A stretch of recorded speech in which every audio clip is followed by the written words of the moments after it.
In Washington, Federal Reserve Governor Lisa Cook is suing former President Trump for trying to fire her.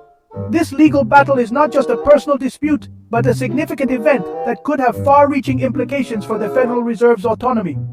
An unprecedented challenge to the Fed's independence. The Federal Reserve has long been considered an independent entity, free from political influence.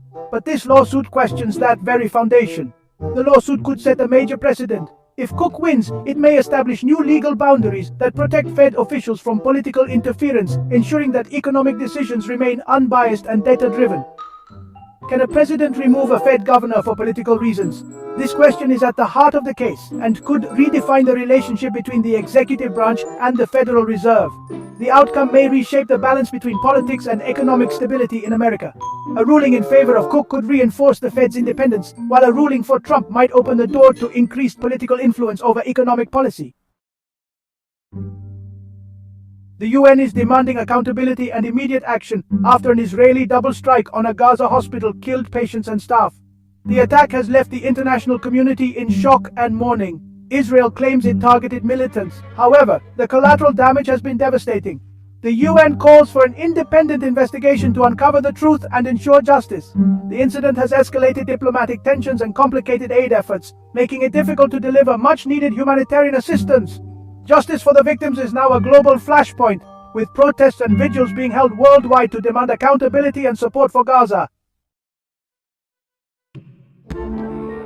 Canada is extending its NATO mission in Latvia to 2029, reinforcing the alliance's eastern flank against Russian aggression. This move signals long-term commitment and deterrence.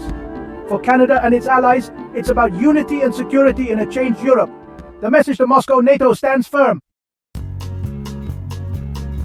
Behind closed doors, US and Russian officials are quietly engaging in a series of delicate, high-stakes conversations about the future of global energy.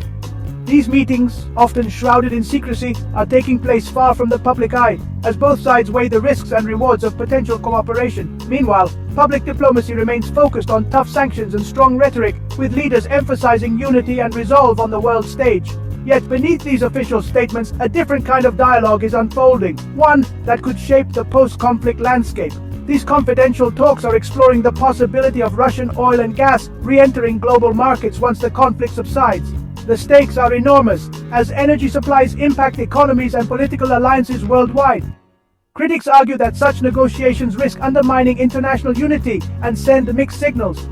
Supporters, however, insist that planning for energy cooperation is a pragmatic step toward eventual peace and stability. Ultimately, it's a powerful reminder that the most consequential diplomacy often happens out of sight, where quiet conversations can lay the groundwork for a more peaceful future.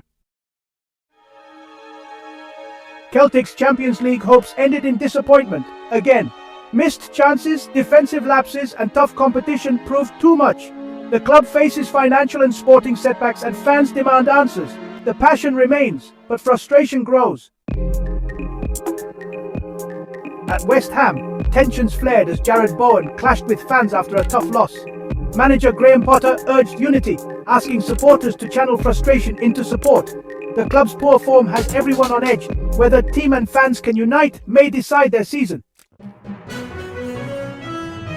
In the EFL Cup, Wolves stunned West Ham with 2 late goals from Jørgen Strand Larsen. The dramatic comeback electrified Molineux and lifted Wolves' spirits. For West Ham, it was another crushing blow. In football, it's never over until the final whistle. Tonight's stories, from legal battles to war zones and football fields, are all connected by the human element. They shape real lives and futures. Thank you for joining me to seek clarity and context.